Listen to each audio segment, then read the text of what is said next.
Meritíssimos e meritíssimas, bem-vindos a mais uma audiência de conciliação. Eu serei a conciliadora e espero que vocês estejam dispostos a abrir a mente e fazer acordo.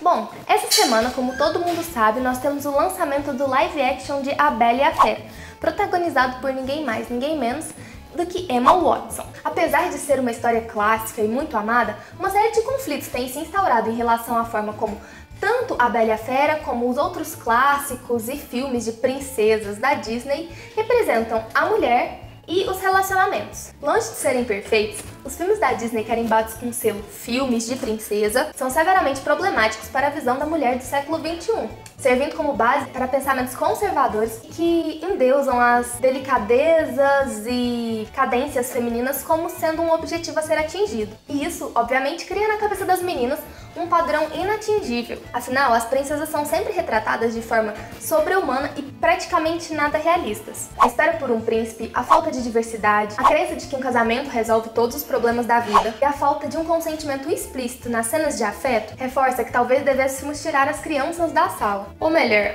vamos queimar logo as fitas porque nada tá certo. Puta vida!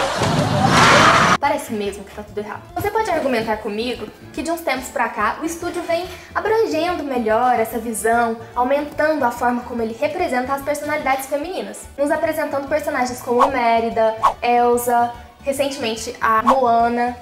E, claro, não vamos esquecer da Mulan, né? Mas só isso não é suficientemente louvável. Afinal, se eles mantivessem a mesma história antiga, o mesmo padrão, os mesmos costumes, eles não seriam o estúdio que são hoje. A Disney, aos poucos, segue sim o fluxo social e a lógica capitalista que nos permite entender que ela, enquanto estúdio, não pode mais ignorar as pautas das minorias e dos movimentos sociais, sob pena de arriscar seus lucros e a sua própria visão no mercado. Mas vocês sabem o que isso significa? Que essas lutas, elas já pertencem ao imaginário social. Isso já é mais do que óbvio, é necessário, não é mais do que obrigação. Então, não vamos endeusar a Disney e pensar que ela está sendo vanguardista, quando na verdade, estar à frente do seu tempo não é exatamente rentável para um estúdio, especialmente de animação. No entanto, apontar o dedo para as princesas pela forma como elas foram criadas na época que elas foram criadas também não parece uma solução. Nem mesmo você virar e dizer assim que nossas meninas precisam de exemplos de mulheres fortes, como se isso fosse uma categoria à parte de simplesmente ser mulher. As princesas sozinhas apresentadas nas animações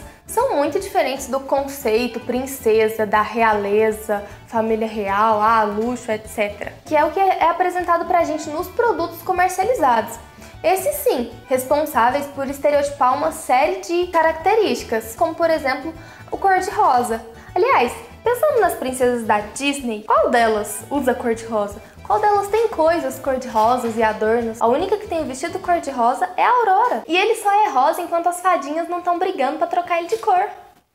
No total, são 13 as princesas que compõem o escalão do Princesas Disney. Bela Adormecida, Branca de Neve, Cinderela, Ariel, Tiana, Rapunzel, Mérida, Mulan, Bela, Jasmine, Elsa, Pocahontas e a mais recente, a Moana. Em um grande resumo da vida delas, uma grande desventura se apresenta, elas tomam uma atitude, decidem ir consertar ou resolver esse problema e cada uma à sua maneira conquista o que se propôs. Elas resistem e sobrevivem. A verdade é que nenhuma das princesas sentou e ficou olhando a vida passar enquanto aceitava de bom grado tudo que lhes era obrigado. Aliás, você já parou para pensar no quão fortes e destemidas todas elas foram? A Branca de Neve, com 14 anos, teve que fugir para dentro da floresta para arrumar um lugar para ficar, depois de sofrer uma tentativa de assassinato. A Cinderela foi forçada a viver como criada da madrasta e das meias-irmãs, como se isso fosse normal, e mesmo assim não teve sequer desejo de estrangular todas elas. Ariel salvou o príncipe.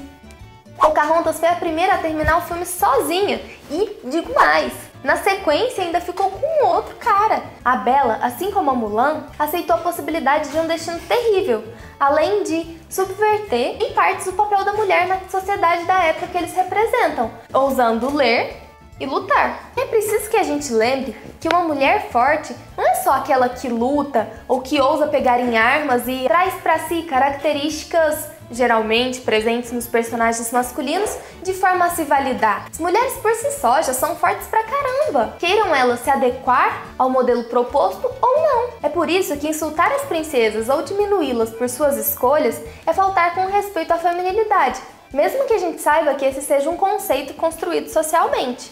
Tendo em vista o quanto ser mulherzinha é ruim, é muito fácil você aprovar quando uma mulher subverte o conceito de gênero. No entanto, quando a mulher abraça essa questão, as pessoas tendem a assumir que ela é mais um peão na história, sendo conformista e ingênua e, de certa forma, incapaz. Um grande exemplo disso é a Sansa de Game of Thrones, que por muito tempo foi vista como uma personagem fraca, inferior, simplesmente porque queria ser a princesa a qual ela foi criada para ser, e foi tida como inferior, como uma personagem fraca, a sonsa, né? Simplesmente porque agia conforme o que lhe foi ensinado. E ela queria ser aquela mulher, aquela rainha que ela criou no imaginário dela desde sempre, com pompa e luxo. E por que isso seria pior do que a Arya, que queria lutar? De forma nenhuma, as duas são igualmente fortes, cada uma à sua maneira, e isso é o importante, é se reconhecer e saber ser. E acredito que essa questão do ser, de admitir quem você é e se aceitar, é uma coisa que as princesas fazem muito bem. Mulheres femininas também são ativas e podem ser heroínas da mesma forma. E se o problema for o príncipe? Ninguém aqui quer perpetuar aquele discurso de que a culpa é da mulher, não é mesmo? A Branca de Neve não pediu pra ser beijada, a Aurora não pediu pra ser beijada. E mesmo que depois elas tenham achado ali o final feliz, o importante é a gente destacar para as nossas crianças de que isso não é aceitável. Tendo em mente que o filme foi feito há tanto tempo, você não precisa falar que isso é normal hoje, porque não é. Da mesma forma, a ideia de um casamento perfeito e ideal pode ser tratada como faz de conta também, como a gente faz com os vilões, com os monstros.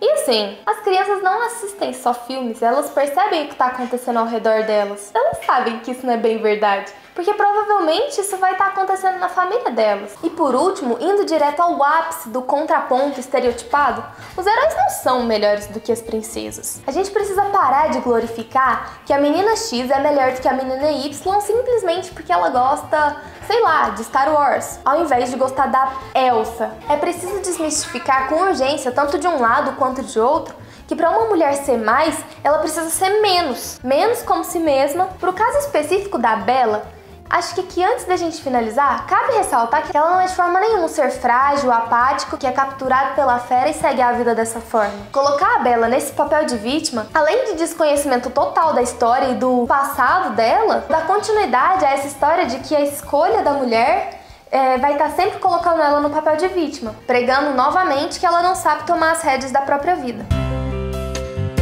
A moral do dia, então, é que nós devemos participar ativamente da educação das crianças, dos meninos, dos irmãos, dos filhos. Não é só colocar em frente à televisão e achar que tudo aquilo que ela assistir vai penetrar na cabeça dela com todas as reflexões e diferenças que nós, que já estamos um pouco mais entendidos do assunto, compreendemos. Limitar o acesso dela a somente os filmes de princesa também é um pouco triste, não é mesmo? Com tantas animações boas, com tantas histórias e desenhos e filmes que retratam essa questão ainda melhor, por que a gente não pode diversificar um pouco? É possível buscar animações alternativas, variar o conteúdo que as crianças assistem, tirá-las da frente da televisão um pouco. No mais, antes que a Disney saia no pedestal. Enquanto consumidores, é sim nosso dever reconhecer que é uma empresa que representa o imperialismo norte-americano sobre todo o mundo. Devemos, portanto, apontar sim as falhas, continuar cobrando mudanças no estilo e clamar por mais diversidade e representatividade, que são necessárias sim, sem ficar dando cookie toda vez que ela faz alguma coisa que não é nada mais do que a própria obrigação. Que coisa divertida. Curtam o vídeo, se inscrevam no canal, deixa o joinha, segue a gente nas redes sociais, faz toda aquela parafernália de sempre. Deixa um comentário dizendo o que você achou, eu fico muito insegura desse ser meu primeiro vídeo solo. Demoramos 2 horas para gravar esses poucos minutos. Mas é isso, espero que vocês tenham gostado e até a próxima.